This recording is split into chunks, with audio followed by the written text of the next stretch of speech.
mateys. Engage!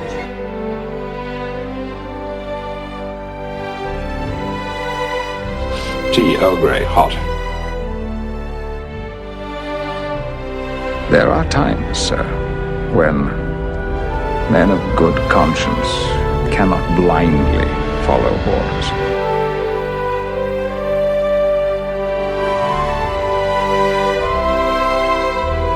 What we leave behind is not as important as how we've lived. I'm Captain Jean-Luc Picard of the Federation Starship Enterprise. Make it so. Welcome everyone to Make It So. And that will be the first of many Patrick Stewart impressions in a podcast all about the upcoming CBS All Access / Amazon Prime TV series Star Trek Picard, only on the We Made This podcast network. I'm your host, Tony Black, and while this latest entry into the Star Trek universe will not be airing until early 2020, as in Star Trek Picard, we still have plenty to discuss in the run-up to the return of Sir Patrick Stewart as legendary captain of the USS Enterprise, Jean-Luc Picard, an absolute Star Trek legend. And my first guest to talk Trek in this opening episode, I'm delighted to say, is a fellow Trekkie, showrunner of We Made This is The Time Is Now podcast all about Millennium, and his own Pick Up a podcast. It's Kurt North. Nice to speak to you for the first episode of Make It So. Hello, Admiral. How are you? I'm really good. I'm looking forward to speaking a bit of Trek. It's something that I've wanted to do for a long time. Now, what Admiral are you thinking I am? Am I Nechayev? Because I'm not sure I've got the blonde thing going there, to be honest. That's a very good question. Yeah, definitely not Janeway then. No. I have got a tea, and she likes a coffee, which obviously she finds in nebulas quite often. Yeah, maybe I'll go for, who could I be? I'll go for Admiral Dougherty, even though he's a bit of a bad lad. I quite like the way he spoke, and I'm reminded a little bit of Insurrection today and what we're going to be talking about. Right, yeah, okay, yeah, I'm with you, yeah. Just don't stretch your face too much and we're good. Instead of talking Badmirals, let's talk about Picard. So we're here in this opening episode to break down and explore the first main trailer for Star Trek Picard, which launched at the recent San Diego Comic-Con in late July, as we're listening to this. You might be listening a bit later. We're recording just after this has come out. It came out, obviously, amidst a sea of news about the ongoing evolution of the Star Trek franchise from Season 3 of Discovery, the new Lower Decks animated series with casting announcements and such, and the reveal of 6 new short Treks episodes, and one of which is going to be a prequel to Star Trek Picard. Obviously, we'll go more into detail about the specific trailer, as I say, but Kurt, firstly, before we do that, what did you think of it? What did you make of this trailer, first trailer mainly, for Star Trek Picard? It was quite an interesting experience, really. It came out, 2 or 3 days ago, so it was on Comic-Con, saw it on Facebook, on Twitter, so I kind of went straight onto it, got my earphones in, watched it on my phone. My first initial reactions has been good. I thought it was a really interesting trailer. I like the way that it starts off really slowly and kind of down and depressing, and kind of builds up to the crescendo, and some of the reveals that are in there are really good. I like the aspects that they've brought in with the Romulans and the Borg. I thought that those two, especially being TNG kind of focused, that those have been an interesting addition. And I like the idea and the kind of some of the things which we'll get into a bit later on with melding those two together. I think that's going to be a really interesting piece, and obviously seeing some great moments where you've gone, oh my god, she's in it, was fantastic. But I also think that I think there's a particular reason why Seven's been included as well. So yeah, I mean, my overall thoughts were positive. I thought it was really good. I like the idea that they're not going full Starfleet, that it's more of a Star Trek Renegade-y type trailer. You're not seeing too much of Starfleet at the moment. Whether or not you do later on is another matter. But yeah, I think overall it was actually good. And since then, since I've watched it about 50,000 times, the trailer's only growing on me as well. I wouldn't say it had a massive effect on me when I first watched it, because that would be lying. It did have an effect on me, but the more I watch it, the more I'm actually letting it settle down, letting it get into me and kind of get into under my skin a little bit, and then I'm seeing how it's kind of going. Yeah, I think this is going to be good. It has all the good marks for potentially being a good show. It reminded me, and I said this earlier. Obviously, it reminded me weirdly of Star Trek Insurrection, the third film, in that film obviously has Picard not betraying Starfleet or anything, but going off on his own mission because he doesn't believe in what they're doing. They're violating the Prime Directive. And although it won't be in any way the same kind of story exactly, and I don't necessarily think Starfleet are going to be the villains or anything like that, I think it is that kind of tale of Picard having to go against them and maybe some of their orders and some of their policies in order to for a greater good. And I think in that sense it will be a similar kind of idea. And they've said all the way through as they've been talking about the production of this, about how it's going to be Picard finding something in that moral centre that he's always had. And we're going to do more episodes about him as a character, before the new show launches, and about the kind of stories he's had in the past. But he's got this very strong moral core, and you see in this trailer that's he's going up against powerful forces, it seems, in order to help this young woman who is in danger, and there's obviously more to it than that we don't quite know yet. So I think in that sense it's got a good strong centre to it, and I think it's going to be from what you can see in this trailer. This trailer for me gave away more than I thought it would. Not just some of the character reveals that are coming back, but also it sort of gave you a good core chunk of the story. And in a way, I didn't expect that. I thought if we got a trailer, it would be much more angled maybe towards him in retirement. You do see bits of this, but I thought it would be angled more towards him in retirement, looking up at the stars, and these kind of hints about something. But no, they've given you a good chunk of stuff to go on, which is really good. Yeah, I mean, I would agree. I mean, things like that they didn't need to. I mean, they've even included, we'll talk about it later on, the placards in what seems to be the prison, that they've included like elements like that, letting you know that it's a Borg story, letting you know that Romulans are involved. That is surprising to me as well, that they have gone that far, because they didn't need to do that. They could have just gone with who is this girl, and it wouldn't have made that much difference. But yeah, they have really gone kind of giving you an overarching kind of story, and I believe that from what I've heard, correct me if I'm wrong on this, did Patrick Stewart say that this is going to be like a multi-season story as well? I believe that's kind of the story. So yeah, so it's going to be it's going to be an interesting one to see where they take it. But the one aspect that you definitely don't see is obviously Starfleet, which I think is probably a good thing, given some of the backlash that Discovery gets with its style. Now, I know this is different, and this is probably personally the way that I would have gone with Discovery anyway, that it's in the future, so you've got more toys to play with, you've got more things that you don't necessarily need to, I'm not saying adhere to canon, because you do, but you've got more flexibility, whereas Discovery was kind of pigeonholed into a particular area, and they were stuck with that, whereas Picard can go a different way, and not having Starfleet in the trailer works for me, because you'll get into the story before you actually see what happens with Starfleet and the designs you get. I know you do get the Academy and things like that as well, which harkens back to TNG, which was a nice touch as well. Yeah, I think you're right. I think it will be that you will get a little bit of Starfleet towards the beginning of the series. My instinct will be you get a bit of Starfleet towards the beginning of the series, and then it'll push out away from them a bit more, and then I imagine they will cycle back around to that. But we'll see. I mean, like you say, it's going to be a multi-season thing, so it could even be that this season ends with Picard back in Starfleet, and has him with a new crew and a different ship. Who knows? Who knows where they're going to go with it? But we'll see what they do with this first story, really. So let's unpack this a bit then. Let's go through it steadily, one by one, and see what we find. So the trailer opens with vineyards, and we're not specifically told this, but this can pretty much be guessed that we're in La Barre, France, which is the Picard homestead, the historical Picard homestead,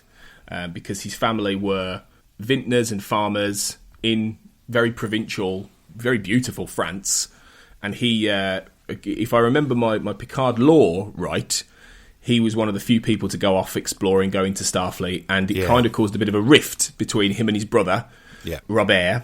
So I think there's always been that element that I think a lot of people thought that Picard, when he retired, because the suggestion here is that he's retired, that he's left Starfleet, that he's living alone in this house. He's got a dog, which we see from we don't see him in the trailer, but we see the dog in the picture. I think the poster. I think we do get an overhead shot of the dog. Do we? Yeah. Oh, okay. Yeah, I think we do. Yeah, but it's literally overhead, so it's like 50 feet up in the air, so you don't really see too much of him. No, we'll get more of the dog later. The dog, I've heard the dog is called Number One, and that's perfect if the dog's called Number One. That makes a lot of sense. But he's just an old man and his dog, and I think that kind of it makes sense as a place to have him be at the beginning, doesn't it? Really, if this is, because this is set like this is 22 or 23 years after Star Trek Nemesis, so this is the 2399. This is the very end of the 24th century. So he's about 95 years old now, technically, Picard. So he's an old man. Yeah. So this is a good place to start him off, I think. It is. I mean, you mentioned the fact of Robert. I think that was season 4's family, and when he goes back there, and it's kind of that was strangely enough, that was straight after the Best of Both Worlds. So that was a major event in his life. And I know that the story says, have you ever been a stranger to yourself? And Picard's alone at that point. He says, I've been a few times that I've not known myself. Things like the Inner Light, for example, so kind of hovering over that idea that there's been a few times where he's not been himself, but he goes back to the vineyard to try and find himself again. The fact that it's Home Alone as well kind of links in with Generations, that with the whole fire that happens, so that he's there alone. So I think it makes sense, and this is why I said about the downbeatness of the beginning of the trailer, is that you sense that these events have come back to haunt him or are currently haunting him, and this is him alone with his dog, and he's at the lowest of the low. So we're getting that hero story of how is he going to get out of that, and where are we going to end up with him? So I think that's a really good place to start the trailer on, and it does give us a bit of insight. I like how dark and dingy that they've done the vineyard as well. I think it's an interesting take on that. So it's certainly a good place to start. Now, what did you think of when he's looking up at the stars? There's something in the stars, and I can't work out what that is. Did you see that? I didn't notice that. No, actually, okay. I didn't see that. Maybe it's a ship that's coming to land or something along those lines. Really, who knows? I mean, I didn't clock that. I mean, I thought that was just him looking up at the stars with melancholy, because he's very melancholic. This opening, he opens his whole like a thing with his old Starfleet pin, com badge in his pin badge. Yeah. So he's and apparently I've heard that he's an admiral. He's still technically an admiral. So he was promoted. This isn't in the trailer, I don't think, but I've heard that he's an admiral. So he's promoted at some point in these 20-odd years, presumably when he retires as captain of the Enterprise. Yeah. And and whoever takes over that, and it'd be interesting to find out why was it old age. Did something happen where he left? I've heard as well. This isn't in the trailer, but these things I've been hearing, that something happened in that interim that potentially caused him to leave Starfleet, because that's a big thing. You got to remember this with Picard. Starfleet was his life. The being a captain was his life, and you get one of the big things about Picard is that you always sensed he would be out there doing this, in a different way to Kirk. And this is the thing. Captain Kirk never really got that proper ending to his story arc, in the sense that Generations toyed with the idea of somebody who was lost and couldn't really give up the chair. And you saw that as well in The Wrath of Khan, when he has his midlife crisis. But back then they didn't quite pay that off in the right way. Whereas with Picard, it feels like it's that whole idea of the man who could never really give up being an explorer, and that pull of the stars is still there, And so even though he tries to go, he says, "I really tried to belong here." He says that in the trailer. Yeah. He tried to give it up. He tried to just be a farmer and be his brother or his dad. But he couldn't. He can't. Yeah. He's got that pull of the stars. And I think that's a really powerful place to start a character, really. Right. Well, in the first teaser, I think one of the lines says that 15 years ago you left, there was the Armada, that you were part of the biggest Armada in history. So Yes. that links into Hobus. Now, I'm one of these people that thinks it's a bit too obvious that it is directly to do with that, but I think the fallout from that might be part of the reason why he left, because that was 15 years ago. So if you're saying 20 years ago that Data died in Nemesis, and then 15 years ago the Hobus incident, or the fact that the star's going supernova, because we get that link in 2009 Star Trek, but the fact that it's going supernova, there's a whole story element there. It doesn't necessarily mean it happens in the space of, 1 45-minute episode of Next Generation, for example. It could be a whole host of things, that they're trying to do, and the fact that if Picard was in charge of that armada, and there was elements, whether or not the event happens or not. And I mean that from a point of view of, did he leave before it went supernova, or did he leave afterwards, and the ramifications of what happens afterwards. So if they are tying it in with that, it would be nice to see how that all works, and if that's the reason why he left Starfleet, because of the ramifications after that happened. There's a few things here.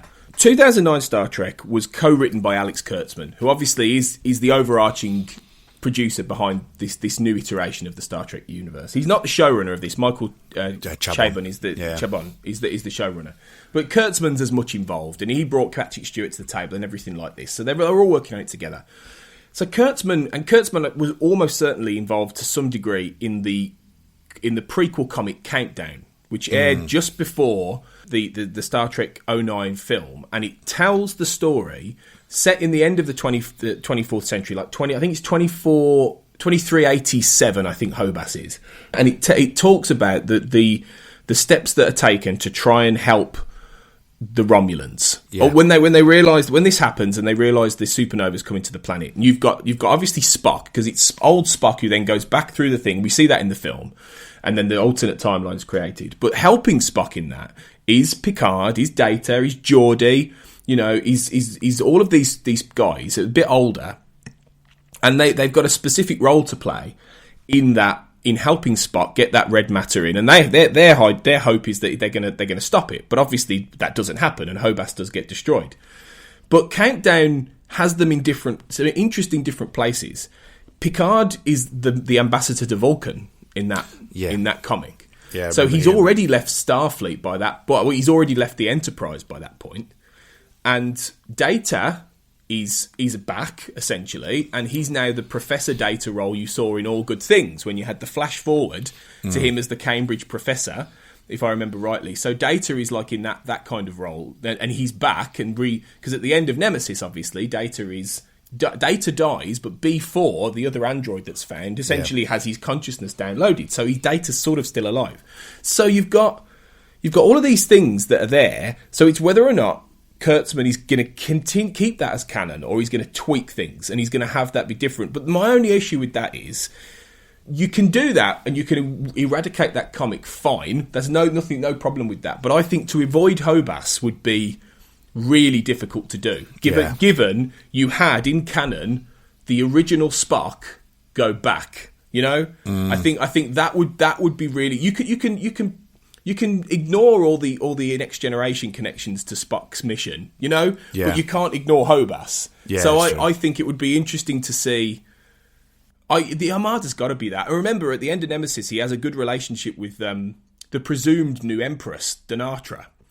By the end of that, after Shinzon's taken down, and it's presumed she's going to play a big role in the reconstruction of Romulus and all this. So he could have been by then he was a bit more of a friend to the Romulans, sort of. So that's where I come from it. But there's some question marks about Data, isn't there? In this, is it Data? You see a scene where B4 or Data is in pieces. Yeah. I've heard people online say that, oh, look, Data's in there. I can't see it being. Before we started here, I literally went back to the Nemesis. That ship gets blown to smithereens. I can't. It's not Data. Yeah, it's not him. It can't be. I mean, there's an argument for it being Law. There's an argument for it being B4. Yeah. Whether or not B4, the whole aspect of B4 not really working, because he was a prototype that didn't have all of Data's neural nets and what have you, but it could be B4. B4 could be in pieces. And there's something that I want to pick up when we do get to the very end with something that you mentioned earlier on about Picard and Admiral, and well, in fact, I'll mention it now. The fact that I'm not 100% sure. I think it might have been mentioned that he's Admiral, but at the very end, and I might be wrong with that, but at the very end, Data says Captain. So that leads me to think that that's either one of a few things. Either it's a hologram. It seems to be that it looks like it's Data's wearing what he would wear in Nemesis, so it could be a hologram of that, or it could be a reconstituted B4 potentially. But there is that element of he's calling him Captain now. Where does that lie in the whole time frame thing? Well, so could that be? You know how sometimes you get affectations or titles sort of stick in that Data always knew him as Captain. And it could be one of those little glitch sort of things that he just calls him Captain. You know what I mean? Kind of like Spock does with Kirk, yeah. Exactly. Yeah. So even though he is technically an admiral, it's that whole thing of really Picard's always going to be a captain. You know, that he is Captain Picard. And that like Kirk was always Captain Kirk. Admiral Kirk never really worked, did it? It never really fit. And he was happier when he was demoted. You know, yeah. So it's all that. Maybe it's that. You know, but then again, we don't know. It could be that he's not an admiral. But then if he's retired, it's sort of the thing they'd throw at him, isn't it? You know, sort of a, you know, and if he's not being an ambassador and all this kind of thing, if that is different. So yeah, you know, and the question is. If that is B4, I mean, it is B4 because it's not Data. Like you said, Data's destroyed. It's either B4 or Law, but it seems like Data's consciousness is in there. Yeah. At the end. Yeah, I agree with that. So yeah. It doesn't sound like Law. A few people have said, "Is it Law?" And obviously, Law, for anyone who doesn't know, was Data's evil twin, basically created by Dr. Sung. And the last time we saw Law was in Descent at the end of season 6, start of season 7 of Next Gen. Yeah, which links in quite well with the fact that Hugh's coming back, apparently. It does. So, we'll come to this in a bit. So it could be Law for that reason, but it doesn't sound like Law when you see Data talk. It sounds like Data in B4's body. So totally agree with that. Yeah. So it's interesting, but he's obviously broken up in parts. So it looks like he's in some sort of Starfleet facility, and you see one of the new cast members, Alison Pill's Dr. Agnes Girardi, and I know these names from IMDb. They're not revealed in the trailer, but IMDb has her listed as Dr. Agnes Girardi, and she's with Picard as they unveil B4, and he mentions how 20-odd years ago Data sacrificed his life. You know, and that's a key thing for me. Why mention that? Yeah. You know, if that's not Data, why say it? Why have it in the trailer? You know, just why you mentioned Alison Pill, because I don't think we see her. We'd see a headshot. Again, it's an overhead shot of her, but we do see her a bit later on. That when it was announced that she was come to the show, I was a big fan of the Newsroom, Aaron Sorkin's Newsroom, right? And she was brilliant in that, and so that was a big plus for me. That, you know, and I think that looking through some of the reactions to her, that she is a well-known person and someone that a lot of people are looking forward to seeing what she does, because I think that she's a doctor, but she's also a researcher, from what I've heard as well. So I think that she's a good addition to the show from all accounts, really. Maybe she has some like positronic sort of, you know, scientific background things. So maybe she's looking after Data, you know, and maybe they haul Data out to sort of get some info, or you know, or I don't know, or it could, who knows, really. She might be brought in through Picard. Maybe Picard goes to her to get access to B4 Data, and then she ends up coming with him on whatever mission, because she's on the ship later. She's she's part of the crew. But before we get to that, we then see the main core of the story, which is this mysterious girl, who, according to IMDb, is listed as Dahj. Dahj. Now, her name isn't given in the trailer, and when you first see her, I thought there was a little touch of like Lisbeth Salander about her from the Girl with the Dragon Tattoo films. Yeah, I saw it. She has that sort of emo goth thing with the hood going on, like she's hiding her, you know. Either that or part of the CW universe, one or two. yeah, exactly. So she has that sort of edge going on to her. Yeah. There's an interesting scene where she's walking in the rain somewhere, presumably on Earth, and there's a store and there are screens which are showing Picard talking like he's talking into camera. Yeah. What did you make of that? I only just noticed it just before we came on to speak. Actually, I don't know. I don't know if it's one of those things. Has it been put there as part of You know, sometimes trailers do these things where they put things in extra, which isn't really true. So I've got that element of potentially being that, but I don't think it is. I think that this may be a way of her getting to Picard, that she sees him on the screen. But the question is then, why would he be on the screen? And obviously, a lot of what trailers do is that they play things out of sequence. So, you know, you might see something that you think is, you know, say, for example, we'll talk about Seven a bit later on, but Seven's introduction, that seems very much like it should be the very beginning, but you might be 3 or 4 episodes in, you just don't know. Oh, I imagine. So you just don't know. But yeah, I mean, that's probably a bad example because it likely is at the beginning. But I don't know. It seems strange that he would be on TV screens if he's alone in his chateau, and then she's on the way to see him, because it looks like that when she does arrive to see him, it looks like they're on the vineyard. So, yeah, I'm not too sure. And as I say, I only literally just noticed that on my last watch just about 10, 15 minutes ago. Could it be... Well, my first thought was, if Hobas happened... Now, we've got to remember, Hobas is... It would be a gigantic event. It would be the equivalent of like a Star Trek version of like 9/11. Yeah. You know, that massive event that changes galactic politics. You know, the destruction of one of the main planets in this galaxy. Yeah. You know, and has that massive effect. Now, if Picard was leading the Armada to stop the supernova or save the Romulan people, that would be a gigantic event that presumably they would commemorate, like people commemorate 9/11. Yeah. You know, so maybe it's like a documentary or a video thing of him talking about that, because he would be one of the things in the other trailer, the previous little teaser, or I think it might have been still footage, was that there's a scene where Picard goes to Starfleet and there's like a young like lieutenant or whatever, or ensign, that doesn't seem to know who he is. So it's playing with and he looks at him like, well, you don't know who I am, like, because the idea that he's a legend by now, isn't he? He's like a living legend. So it could be that it's video footage of him talking about that event, and they play it every year, and she sees it, I don't know, on TV. That was my first thought. Yeah. You know, a commemorative, and it would be a good way of communicating information about Hobas, wouldn't it, as well, like to the audience. Yeah. You know.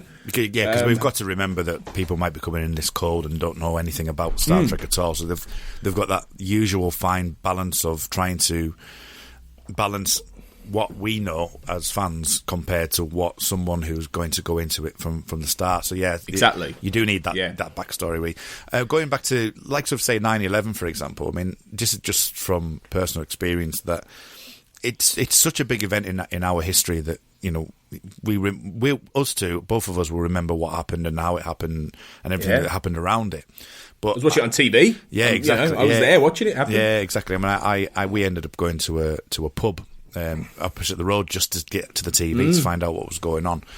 But I work with a lot of teenagers and a lot of students and things, and they just don't know. So having that Picard, that you're saying, that whole Picard thing, they're aware of the event, but they don't know what the particular intricacies were of that event. So I could see that the fact that a young ensign or someone in the academy wouldn't necessarily know who he is, even though he's such a big player in that element of Hobus. So yeah, so I could see that. I like that. I like the idea that he's a legend, but it's like he's faded, and you get hints of this, or he's like forgotten, like this. There's hints of this later on. We'll come to this with a specific line that sort of taps into what I think is going to be a theme of this whole season or this series. Before we do that, though, let's talk about Daj, or whoever she is. I suspect that's a fake name, or he's hiding something else. Who is she then? Because there's a few things. One thing that she says, everything inside me says I'm safe with you, talking to Picard, and she says, you know, do you not know who I am?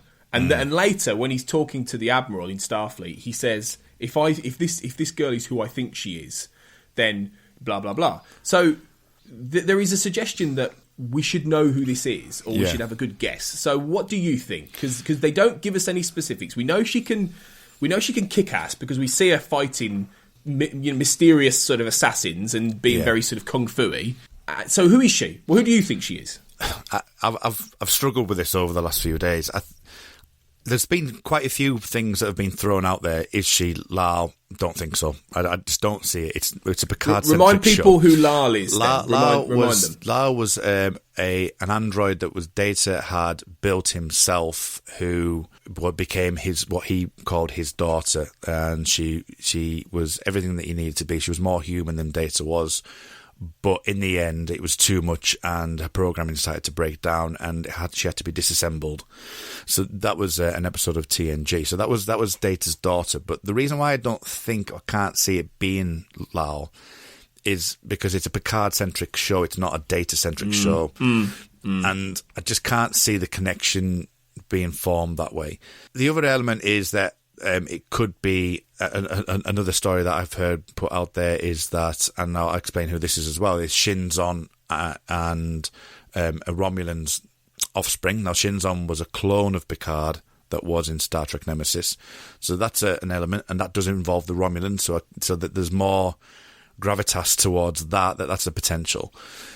I personally think, I don't think that she's anyone in particular that she could potentially be a Borg drone, and that she's aware of Picard because of Locutus. Now, Locutus was who Picard became in The Next Generation when he was abducted by the Borg and was made an equal with and made a spokesman for the Borg. Now, obviously, the Borg are, and we'll talk about the Borg a bit later on. So I just think that it's too on the nose for it to be anything too heavily related. That, I know people have done the whole Star Wars thing with, who is Rey, but I just personally feel that there will be a connection, it'll be a looser connection than what people may think.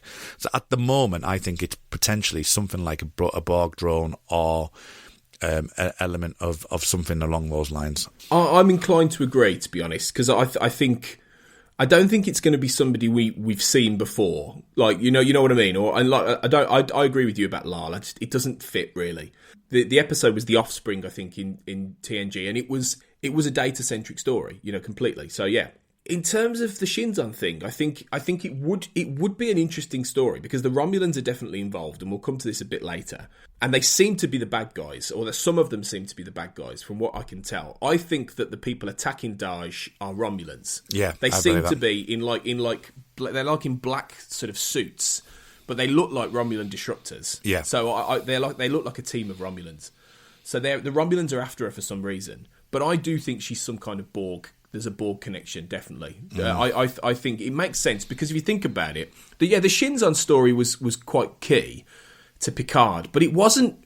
The problem with Nemesis isn't particularly fondly remembered anyway, and although there will be callbacks to Nemesis in this because they kind of have to in a way, yeah, right, but I don't really think they're going to be like tapping Shinzon too heavily because Shinzon wasn't the best villain. Tom Hardy played him, obviously, and he's gone on to great things, and he was quite good. Yeah. But Shinzon wasn't the best villain and necessarily the best idea, So it's one of those things where I think they would, if she was daughter of Shinzon, I think it would be a bit more groan-worthy, Whereas if she's a Borg or there's some Borg connection, I think it fits Picard's much greater arc going from Best of Both Worlds through to family, through to First Contact, which is covered through Descent as well, which has covered his entire arc throughout TNG. Yeah. And it would make a world of sense. But like I say, I don't think she's related to Picard, but I think there's some sort of...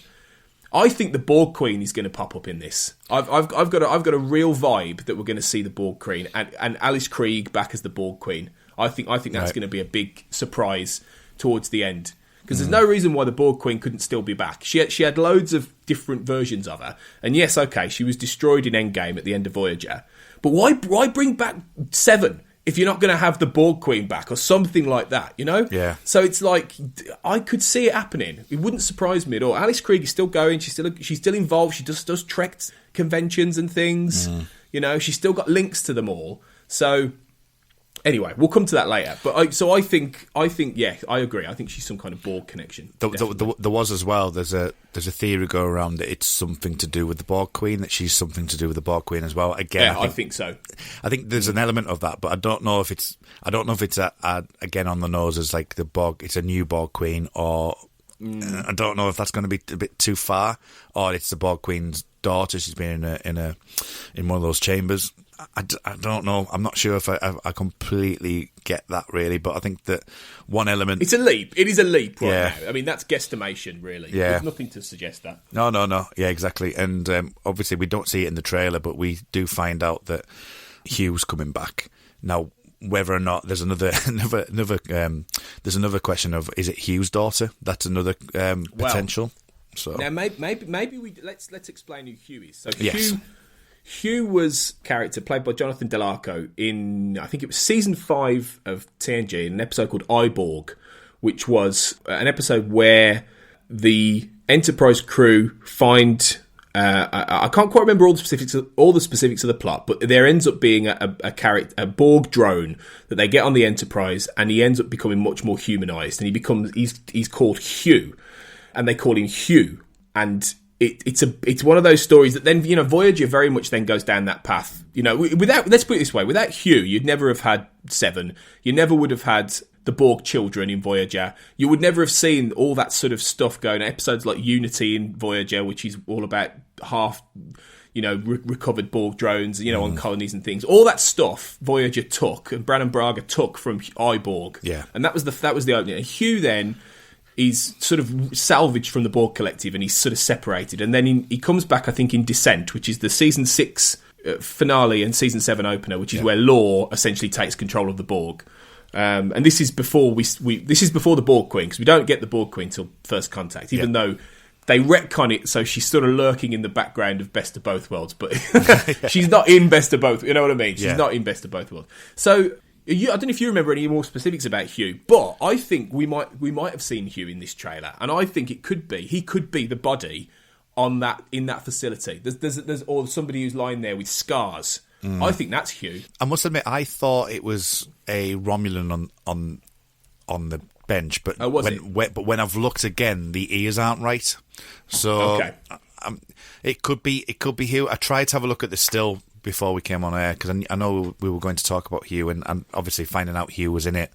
But this was after I'd seen the trailer, because it was on the Comic Con that they actually brought him on and said that he's coming back. Yeah, we didn't see him. It's not specifically said in the trailer. We must point this out. Yeah. It was announced as part of the Comic Con reveal. Yeah, that Hughie's back.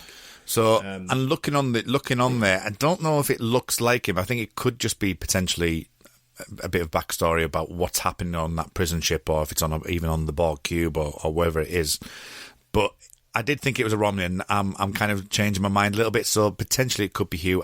I'm not too convinced that it is, though, but it's going to be interesting. You mentioned about the whole through line with Borg and Best of Both Worlds and Descent and going into First Contact and stuff. I mean, it's all TNG DNA that we're getting, which I think is really, really good. I think that they've done a really good... As I say, the trailer's like really pulling at these threads, and I really appreciate what they're doing there. So yeah, I'm not 100% sure about the Hugh thing on the table, but it is potentially possible. I don't know either. The jury's out. I mean, I don't know, because I think you later see Seven in that same room. So we'll get to this, but I think that a lot of these scenes connect up. But the Daj could have some connection to that, definitely. So we see a couple of things. Firstly, we see Picard he's explaining to Starfleet about who he thinks this girl is, and my suspicion is that Starfleet are going to ignore him and going to go, no, we're not interested. And then he has to go and find other people, or he goes off on his own. He's like, all right, I'll go and do it on my own then. But there's an admiral there, and for a split second, it's a woman with white hair. For a split second, I thought two things. I thought, is that Janeway? Have they got Kate Mulgrew in, or is it Admiral Nechayev? Yeah. Now, I don't think it is. I think it's a new admiral. But you only see her sort of briefly. But I think that's a missed opportunity. That's a perfect opportunity to get Nechayev in, or someone like that, for a small role. I mean, to be fair, I wouldn't want Janeway just to be in that. I would want, if you're going to get Janeway back, get her back properly. Get Kate Mulgrew in properly, which they might yet do. In a future season, it wouldn't surprise me. But yeah. I don't know if that admiral's anyone specific. But no, I mean, I've freeze framed it. It doesn't. No one jumps out at me that it's someone I've seen before. I mean, it's been a long time, so it could be someone, but it's definitely not a Nechayev or a Janeway. It's not someone that's in TNG lore that instantly jumps out at you, No. like Captain Jellicoe, for example. That would somebody you'd know instantly. It's not kind of that sort of thing. So what I wouldn't give for Ronnie Cox to be back as Jellicoe, that would be the best thing ever, because he was so good. He was. Yeah, so you've got a shot of what look like there's a fleet of ships going towards a red planet, and it looks like, well, that planet, to be honest, looks like Mars to me. I don't think it is Mars necessarily, although apparently, I mentioned this earlier, that there's going to be a short Trek sort of prequel episode to Picard called, and apparently I've heard that's called Children of Mars. Oh, right, okay. So maybe there is some, I've heard that. I don't know if that's true. I've seen it on Twitter, so, who knows. I don't know, but they look like Romulan ships to me. They look like sort of sleek birds of prey. I don't know what you thought. I instantly thought they were bird of prey. I thought they were obviously a new design, but they felt like it was a Romulan armada for me anyway. Yeah. And I don't know what that means or what context that is, but it's there. What I really like then you see a shot of, there's a couple of interesting things you see. Well, you hear a woman saying, "Sometimes I think you've forgotten who you are. We don't," and it's a woman talking to Picard, and she looks like she's either a Vulcan or a Romulan woman, and I believe she's a character called Ramda. She's on IMDb as Ramda, played by an actress called Rebecca Wysocki. I think it's this character, right? And as she says that, you see a banner which says Captain Picard Day. Oh, that got me. Oh yeah, me too. And that's a callback to I think the episode is the Pegasus. I think it's the Pegasus. I might be wrong. Remember, it's season 7, or it's Forces of Nature, or something like that. I need to look it up. Really, there's lots of presumed Trek fans listening to this shouting the episode name at me now, but it's definitely season 7. I remember that, because it's in the teaser. It was a whole thing that that Deanna Troi set up, which was to celebrate Picard amongst the children, and they had there was that. Do you remember that scene where a kid's done a clay model of Picard, and he just doesn't know what to do with this? He's a bit like, and then thank you. And then Riker gets hold of it and says, basically Picard says something along like, "Get out of here." He doesn't say that, but something along the lines, and he just uses the little doll and goes, "Make it so." Yeah, he does. Brilliant. Great little bit of comedy. And on that episode, I know we're not talking about that episode, but obviously when he goes to the view screen and he's talking to the Admiral, and he goes, "I'm a role model," and she just looks at him. I'm a role model. Yeah. She just gives that blank stare. Yeah. By then, they'd realised how to tap Picard for that awkward sort of comedy. Yeah, which I thought which is great. It was the Pegasus. Yes, I got it right. Okay. I just double checked. Yes, it was the Pegasus. My Trek lore is solid. Fantastic. You can consider yourself a Trekkie now. Thank you.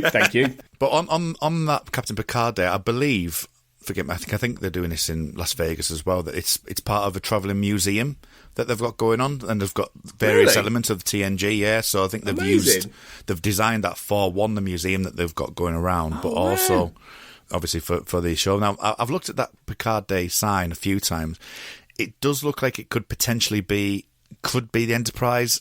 It's difficult to see. I mean, it's a lot darker than what we could see. So it could be a number of different things, whether it again be a hologram or whatever, or could it even be Deanna coming back? It could be celebrating Picard Day, or could the TV screens be celebrating Picard Day as well? That's an option. It could be. I mean, they also announced at Comic-Con that you're going to see Deanna Troi and Will Riker again. Yeah. They weren't in the trailer, I think, because they haven't filmed that yet. To be honest, from what I hear, as we record today, Jonathan Frakes is recording. Jonathan Frakes are filming a scene, as we record, or soon as we record. So I don't think they've got to that. I think, which makes me think that. Well, here's my theory, right? I think that Riker will be in command of the Enterprise by now, because when he left Nemesis, he was going off to be captain of the Titan, wasn't he? Yeah, was. And then you've had a lot of tie-in books after that have explored the Titan and everything like this. And there's no reason why Riker wouldn't end up as a captain. Imagine that, like Picard retires, who's going to take over? Who's going to become captain of the Enterprise E or the Enterprise F? It's got to be Riker. It's perfect, right?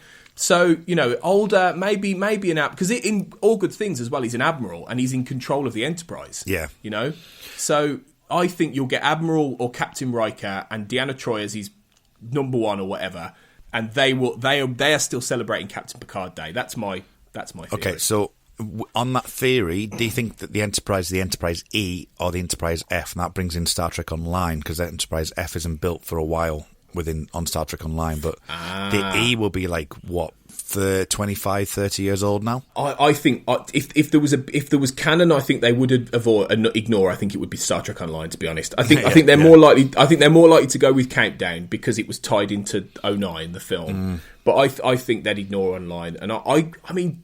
This is a perfect opportunity to get a brand new spanking Enterprise F, isn't it? Yeah. Design a brand new Enterprise that everyone goes for, and then if it all comes off and it goes well, then come on, guys, you get a Riker and Troy series going, don't you? Well, yeah, that's true, I mean, why not? Well, with a new Enterprise at the start of the 25th century, who would not want that?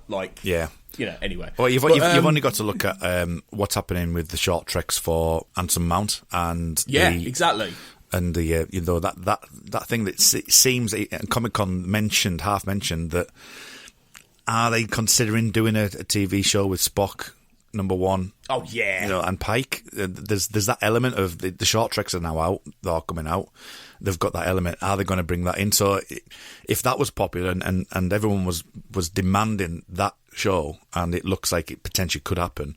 If it's successful and they bring a new Enterprise F and they bring in Troy and Riker in that element, it'd be great to see a show based on them as well. Now, not necessarily like a TNG style, but they could certainly do something with that. Oh, I totally think that you could. I mean, the thing is, it seems like they're trying to build out a universe to stay now, and they're trying to build out. They're trying to use things to use as launching pads and throw things up. There's no reason why they could not do that with this. I really do believe you'll get a Pike Spock number one series, definitely. Yeah. I'd be, much as I think it doesn't necessarily need to exist, I'd enjoy that. And I think Anson Mount was great in that role, and there'd be no reason why that wouldn't be loads of fun. Yeah. So, why not do all these things? But anyway, who knows? We'll see how they bring in Riker and Troy. It could be completely different. We don't know. But it was interesting what this character Ramda says, which is about, you've forgotten who you are. We don't. Who are the we? If she's a Romulan, are these people that he helped with Hobas? Are they?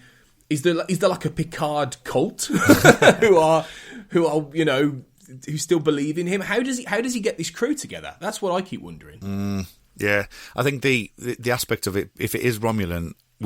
We still don't know where the Romulans fit in with the whole Starfleet, Romulan, Klingon Empire, Borgs, where, because the Romulans were such a powerful force in Next Generation, they were, and even Deep Space Nine when they got brought into the show, and they were a big element of the later seasons of Deep Space Nine. But where are they in the grand scheme of things? Their planet's been blown up. Have they been scattered around the galaxy? Have they taken over somewhere? Are they a shadow of the former selves? We just don't know. Now, whether or not Picard is seen as someone who's helped them, and maybe that Starfleet didn't like what he's done, and he was a saving armada.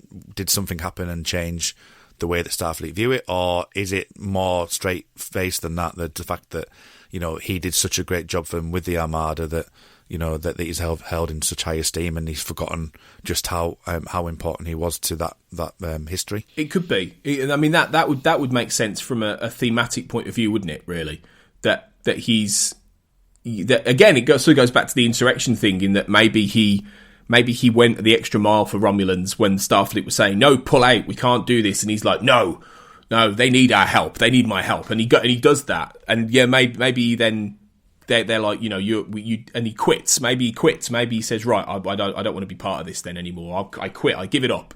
Right, and then but he knows he did the right thing for these people, and maybe that's why they still remember him and revere him, and for whatever. I mean, and this ties back into if there are a Romulan group who are the bad guys. Maybe there are good Romulans out there who maybe are trying to protect this girl or come to him and help him assemble a crew because, they know that they need Picard. They need a hero. They need this guy back.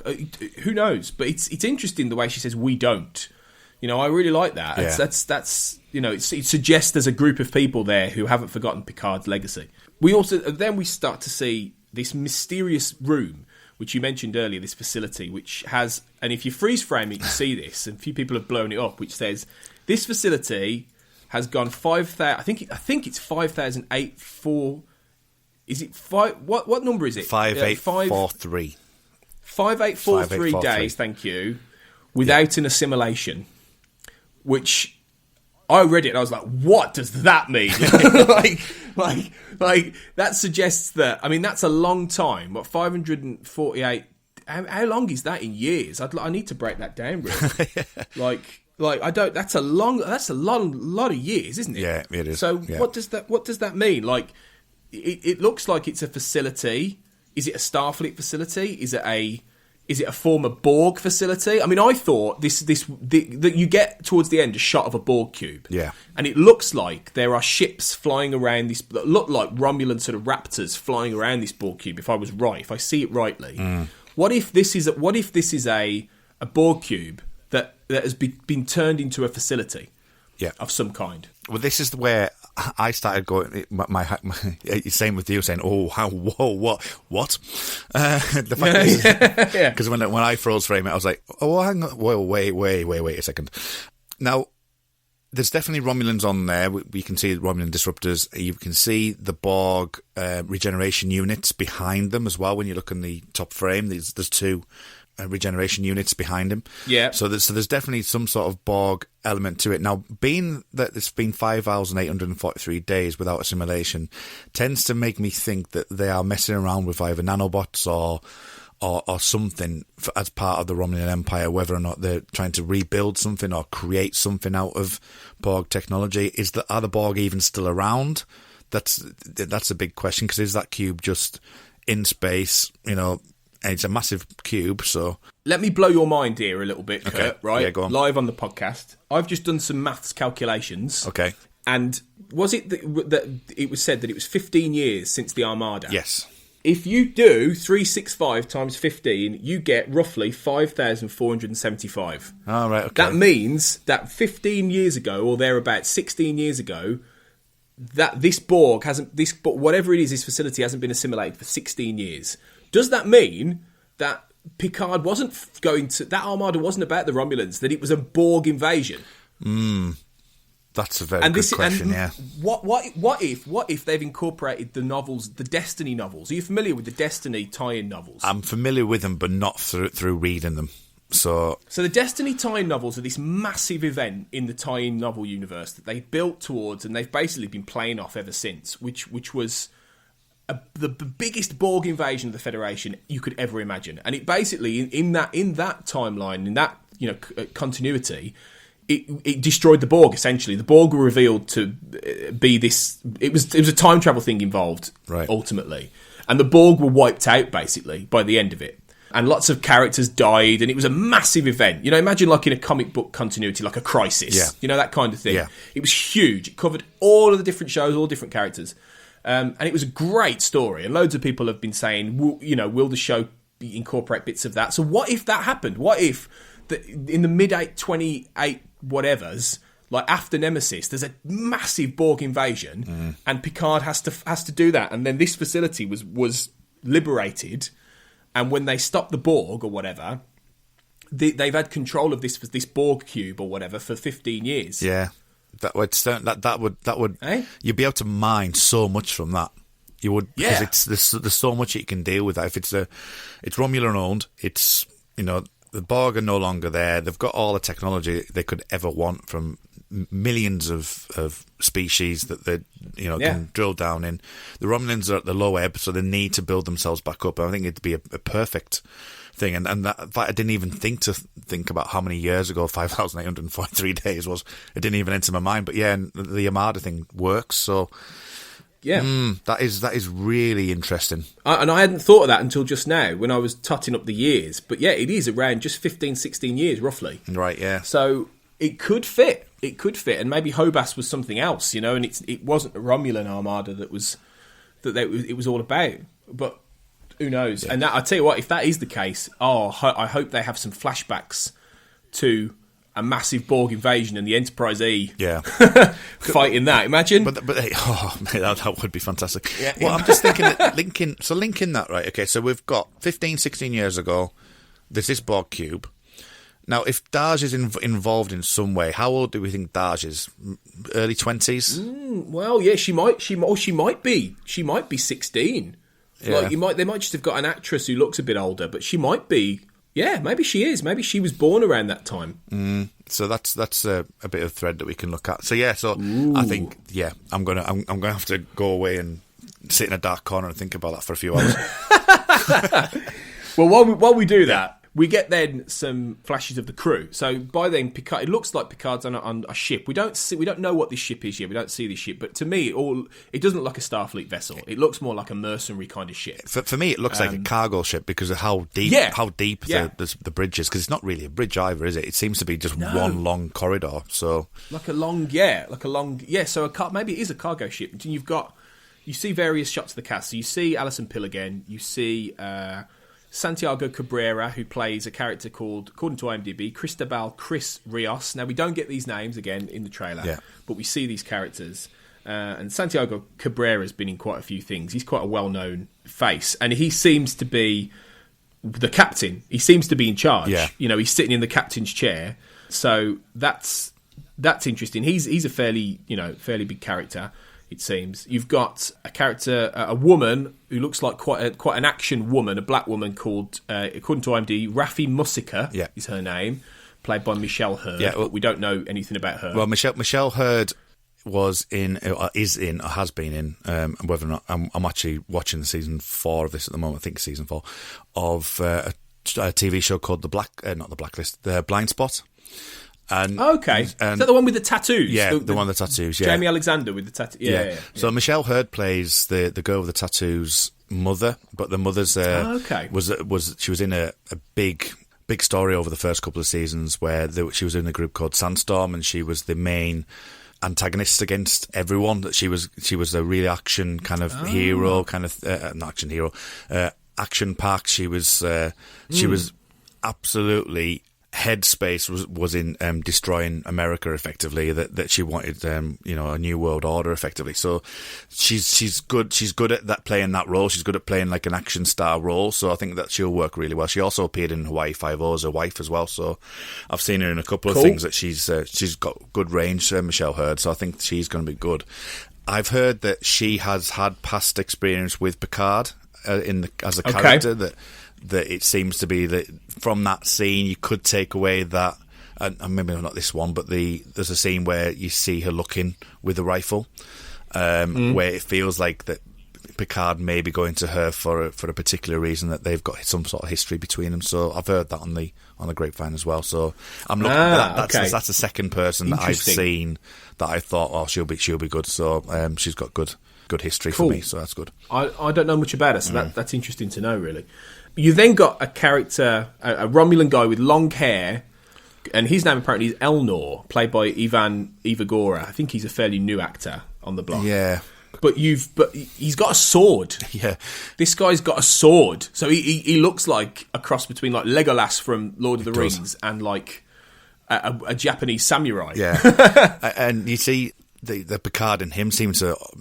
This is something that I've not. This isn't from me. This is something I've seen online where they're saying that Picard seems to attract these people who have got, kind of religious aspects behind them, or they're kind of they have spiritualness with them. And you see Picard opening a book with his hands. Not a book in his hands, but it just looks like he's opening up to prayer with him. So I think he's going to be an interesting character. I've already seen people not liking him, and I think that's probably a bad thing to say because you don't know anything about the character. All you've seen is someone that looks like an elf.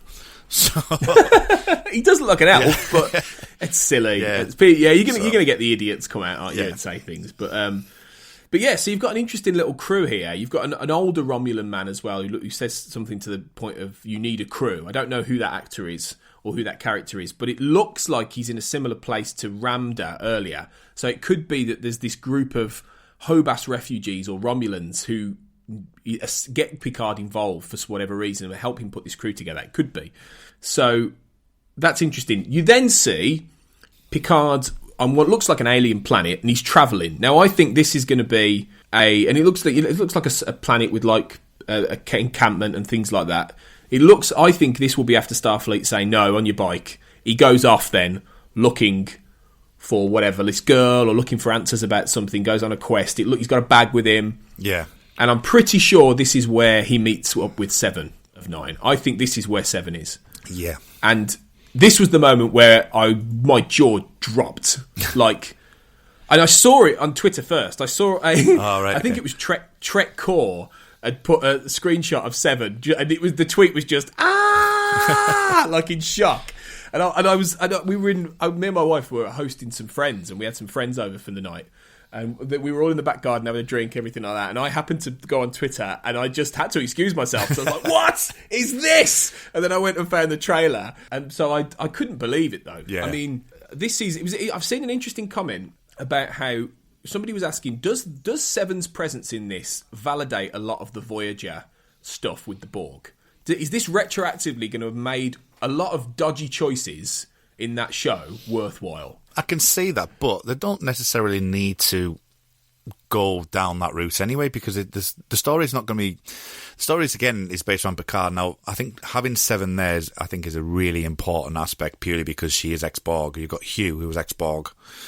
There's obviously a big story element that's ex-Borg, and if we are to think that there's been 5,843 days as something where they haven't been assimilated, that the story isn't about the Borg, it's about what is happening with the Romulans with Borg technology. So because could be, you might not see a Borg. The Borg might have been completely decimated, like you said, like it was in the novels. I would like to see the Borg again, but whether or not that is a storytelling choice or not, we'll have to wait and see. But I'm a little bit less concerned about the Voyager element with the Borg, to be honest. It's not something that is going to spoil my fun in watching the show. So I just don't think they'll touch upon it, to be honest. No, I don't think they will massively. I think you'll get the odd reference to Voyager, and you might get, something like that. But I don't think they'll go too heavily into that either. But I think they've got to reference it in a way, because a lot... to not reference that with 7 would be a shame, because you might as well just create another character, a completely new character who has a Borg connection to Picard. If you're going to get 7 in, have some reference to Voyager and to what she went through, because what my suspicion is, I mean, she seems, you get a brief glimpse of her, and she's a bit like jocular with Picard. Yeah.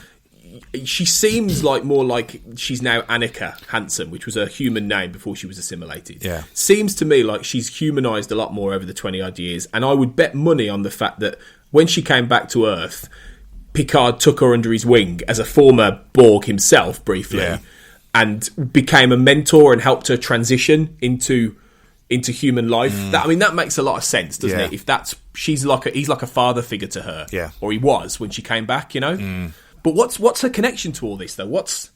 Is she running that facility with the Borg cube? Is she involved with... Where does it all tie up, Yeah.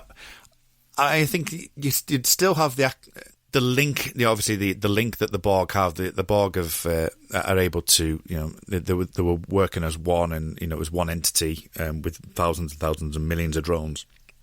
I think if they're using that aspect of the fact that they can talk between each other and people with Romulans with nanobot technology in them or whatever, then they could mine that aspect of it. I think that could be a potential.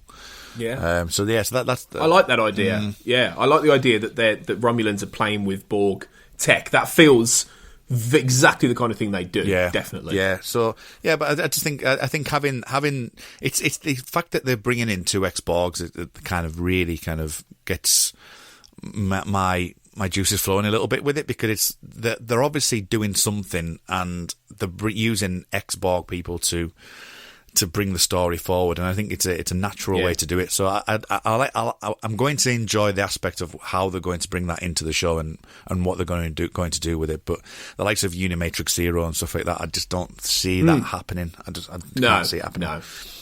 I think a lot of that they'll just skip over and ignore. I agree. I really think you're onto something when you say that it's maybe more about the legacy of the Borg and what their technology than it is them themselves. Yeah. I think that makes a lot of sense to me. And it also would fit thematically with the legacy of Picard. Yeah. You know, and his past, you know, if it's like an echo of the Borg, a bit like in Babylon 5 where you had the echo of the shadows in the final season of that show and things like that. You have stories that do that, the echo of a terrifying villain that's maybe gone, are always quite good. So it could be that. Yeah. And seems like you've definitely got a Romulan villain because you see a character played by Harry Treadaway, who's quite a good... He's a British film actor. He's been in a few things. And he's playing a character, according to IMDb, called Narek. And there's a scene where he's talking to another woman and referencing Dahl. And it seems like she's captured at this point. It seems like she's a prisoner. Yeah. And that whether or not she's captured after she finds Picard or before... It's hard to say. My instinct is that maybe she escapes from this facility and then she goes to find Picard. Yeah. So this could be quite early on. But there is a sequence where Narek says to this woman, she has no idea who she really is. And then there's a guy who's been pinned down on the floor. He looks like a Romulan guy. And he says, she's the end of all. She is the destroyer. And as they say that, you see this Borg cube. So there's a lot of hints that what if she's a plague? What if she's like a Borg plague or something like that? Oh, yeah, that could be interesting, yeah. Well, also, it could also tie into... One of the writers is Kirsten Beyer, who wrote tie-in Voyager novels that dealt with a Borg plague after the Voyager came back. And Voyager have to then go back, I think, to the Delta Quadrant in order to stop this Borg plague. So maybe she's brought some of these ideas into this show of a Borg virus, and maybe she's like patient zero. Maybe Dahl is like patient zero of this. Well, that takes it back to what I was saying before about, you know, the Borg and what you're saying with the ghosting of the Borg, things that are happening purely because of who they were, not necessarily who they are. So yeah, I think that would be really interesting, whether or not it'd be a plague or nanobots or whatever. Yeah, I think that would be interesting, and having her on board as part of the writing staff is definitely an interesting choice, really. It could be. It could be. So lots of theories there. You see Picard captured by what look like quite nasty looking thuggish Romulans, possibly on this same planet. You see him firing a Romulan disruptor, looks like on that planet as well. Yeah. So there's obviously some action stuff going down there. And then you see, before you get the end sort of, you know, legend, you see him, and the look on Patrick Stewart's face as he's saying this is wonderful, because he just does engage. And you can see how happy he is. Like, you can see how happy he is. Not just Picard saying this, because presumably it's a moment where they go, why don't you do it, Captain? And then he gets up and he goes, engage. A bit like when in Generations they invite Kirk to do the, you know, take us out or whatever it is. But like, it's that you can see how happy. But Patrick Stewart's just so happy to be doing this again. It's so nice. Yeah, it's so infectious. You know, that made me quite giddy when I saw that. I said you can't not have a trailer and not have him go engage. Oh, it's just absolutely, or at least make it so. Yeah, exactly. Well, I'm sure he'll say make it so as well at some point in this, 100%. And then you've got a final sort of after sort of a tag thing, which is when he's playing cards with who we see is Data, and he says, you know, I don't want the game to end.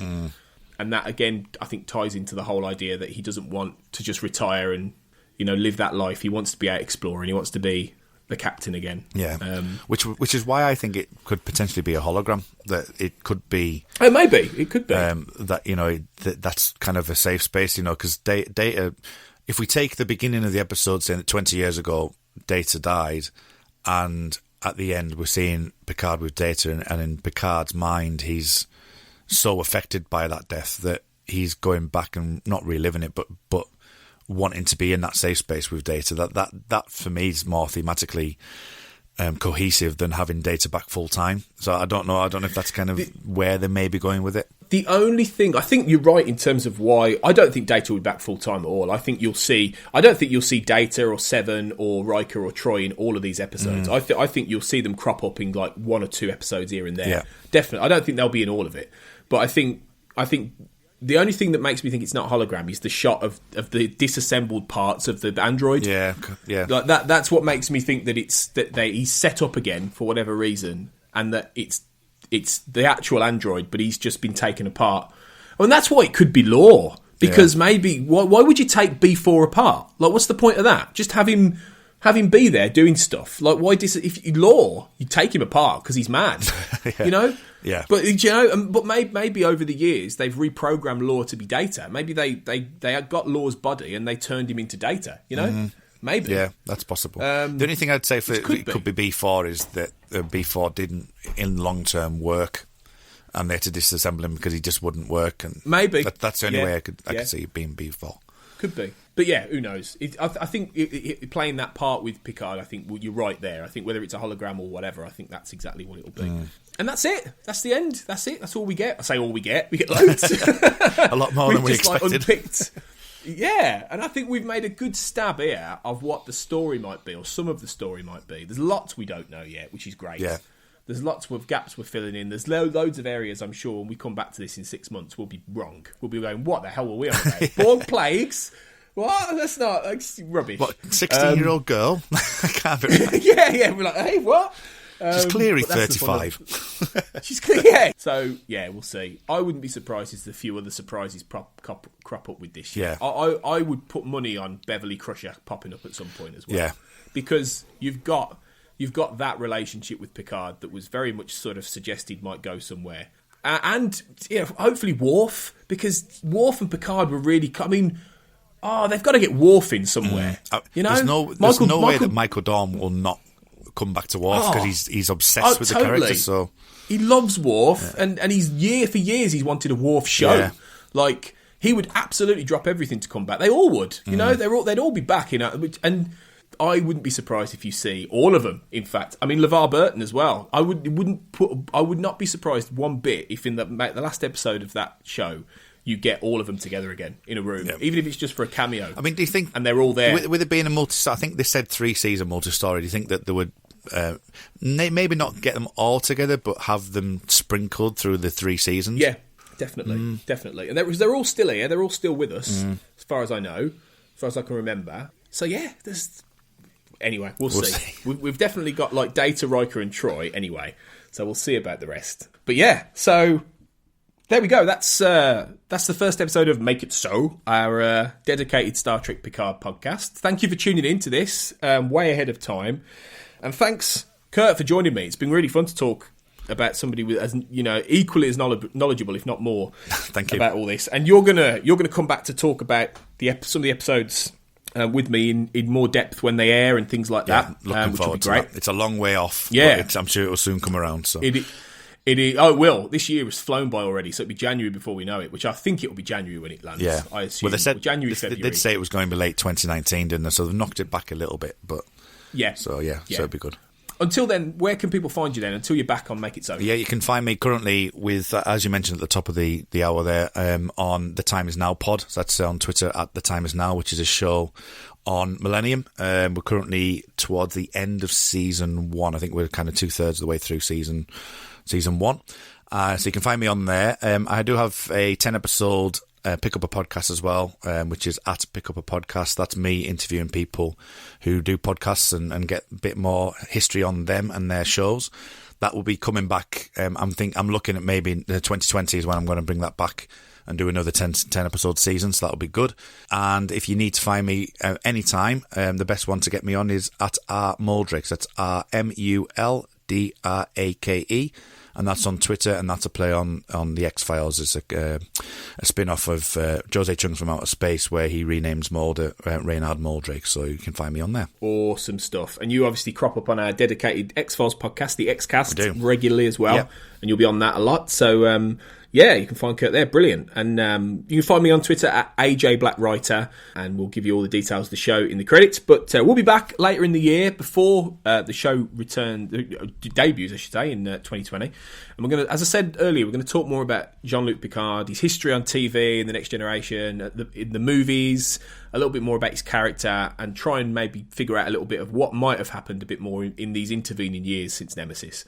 And then once the show debuts in 2020, we're going to do a recap week by week. We're going to have the fun of this every week, guessing about what they're going to do, analysing the episode in realish time. So in the UK, we're getting this on Amazon Prime, and we should get it about the same day or the day after, like we did with Discovery on Netflix. Yeah. So we should have it really quite soon. So as soon as it drops, we'll watch it, record an episode, and then we'll get it out there as soon as we can. But and go along with the journey. So it'll be fun. We're not the only Picard podcast out there, for sure, but we hope you'll join us for our journey with Jean-Luc unpicking it. So yeah, until we return to Space Dock, set a course, everyone. We'll see you next year, and engage.